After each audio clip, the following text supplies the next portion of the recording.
they've retired. And, well, actually, the husband died a few years ago, and the wife's retired. So anyhow, and they said to me one day, they said, "We're going to show you something, Danny." And I said, "Oh yeah, what's that?"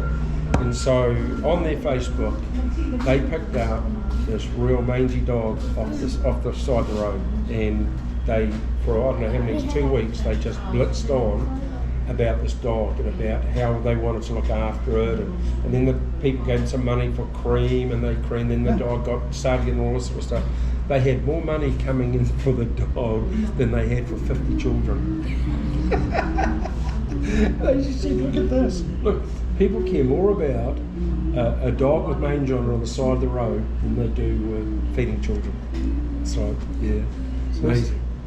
It's crazy, eh? It's and crazy. Find that, and the other side of that coin as well is that sometimes one of our students was in a particular place where we put up a lot of houses. Yes. We actually made the street. Oh, right. It was right next to the water. Yeah. So that's in the Philippines is ghetto area. Yeah. That's ghetto area. So we went there and we built, I think it was like 6 or 7. That's right. I think it was 6 or 7. Yeah, that's right. I think I called that the end of the road project. Yeah. Because it was the end of the road. Yeah.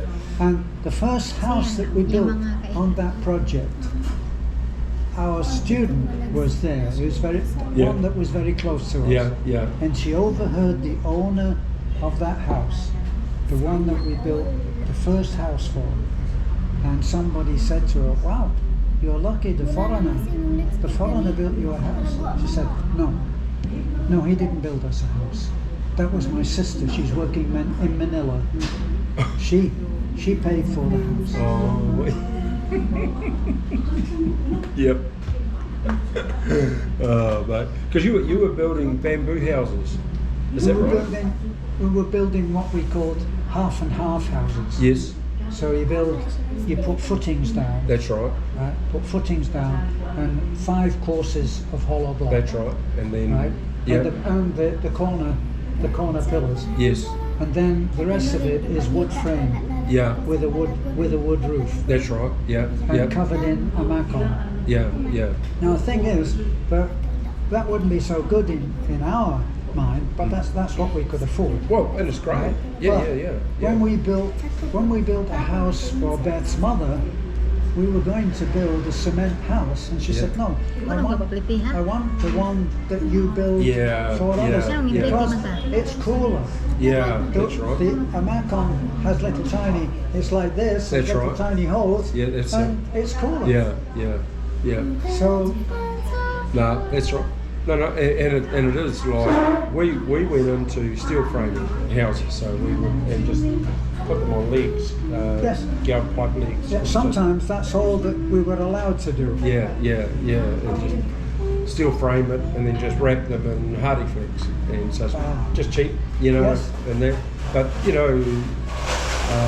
when they had the big typhoon going through, all the houses in the area got levelled, but our one was still standing there. So and it had a tree that came down across the part of the house, right. And so the house still stood there. So it certainly proved, because nobody had seen a steel framed house before, like in New Zealand, steel frames. I had the same thing. I said to one particularly abrasive neighbour that we had. Yeah. I said, "I'm going to build." He says, "Right." When at the beginning when we got here, we realised that the open plan way of living for families, for us as newlyweds, wasn't going to work. Yeah. So we decided that we'd build. Yeah. Now I knew that at 74 years old, I wasn't going to be building a cement block house. No, that's right. So I decided that I was going to use metal stud. Yeah, that's now it. metal stud. We could get that to the site where you couldn't get a truck up to the site. So, that's right. Yeah. But we were able to bring the metal stud in packs of 20. That's right. By caravel. Yeah. And that was Beth's brother brought that up by caravel from the road. Yeah. So when I said that I was going to build the house, well, who's going to help you? I said, "I'm going to build it myself." That's it. How can you do that? How will you put up the walls? And nobody understood. the abrasive neighbour who was one who knew everything. Yeah. When I said that I'm going to build a house of metal stone, he said, well, good luck with that. Yeah. And it was only the next day or so he researched it to prove me wrong. Yes. And he had to come back and say, you know, they're building houses of metal stone. Dan. That's right. Yeah. In Cebu, they build whole blocks. Yeah. In Manila, they build multi-story buildings. With And just especially when they can transform a building, which Yes. is a commercial building, say a store, Yeah. a large store, they can completely redo the facade That's right. with metal stone. That's it. Yeah. Yeah. So, but now, and we really had to we only found one place that marketed and sold metal stone. Yeah. No, we were the same on the island. There was only one shop that sold it. So yeah. So we just got it and hand grinder and just cut it all up. And Yeah. so what I'd done when we were, and what I wanted to do, and we were, because this is before COVID, was I could actually set up like a factory, and we made the walls in sections, 2.4 by 2.4. Right. And some would have a door, and some would have a window, Right. and others would just blanks. Yeah. And they all just bolt together. And you just take them out and put the floor down, and then everything just bolts, and you can make the house as big as you want it, inside or out. And it was going really well. So we built our first one, and it's still standing now. People go, oh, it's going to rust, it's going to fall over. Well, they don't rust though. It's galvanized. That's right. And we painted it. We painted the galv because everyone's, oh, yeah, okay, then we'll paint it. But on the island, it was the first steel frame house on the island. No one had seen one before.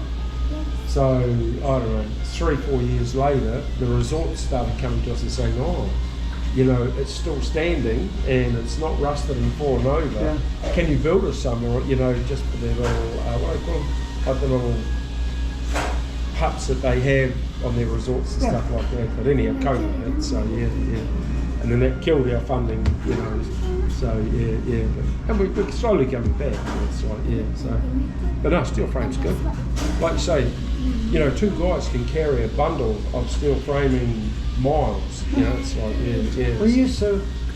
We used to pay for it at the office. Here, you'll have a little store, and that will have all kinds of stuff that you can buy over the counter. But if you needed anything big, you went to the warehouse. Yes. So we used to pay for it, get the receipt, and we had one tricycle taxi driver, Mario. And we would find Mario, and we would give him the receipt, and he would take it to the warehouse. Wow, yeah. We just, best idea of trust, you know, we'll just find the tricycle driver. What's your name? Mario. No, Mario, here's the receipt. Yeah. Just go there, and then he would take it to the bottom of the road. Okay, the track that led up to the house. Yeah. He would there, and he would dump it at the side of the road, and then Rado, Beth's brother, would ride down on the Carabao, dragging the bamboo sled. That's right, yeah. And load it all on the sled, and take it up the track. No, it's a great way to build a house. Yeah. I mean, and like I say, you can do it yourself. Everything's light. Yes. And we had like on our trial one that we were just showing everybody. So I think I had to buy an extension link. So we just brought some. It was 80 meters long. Yeah. And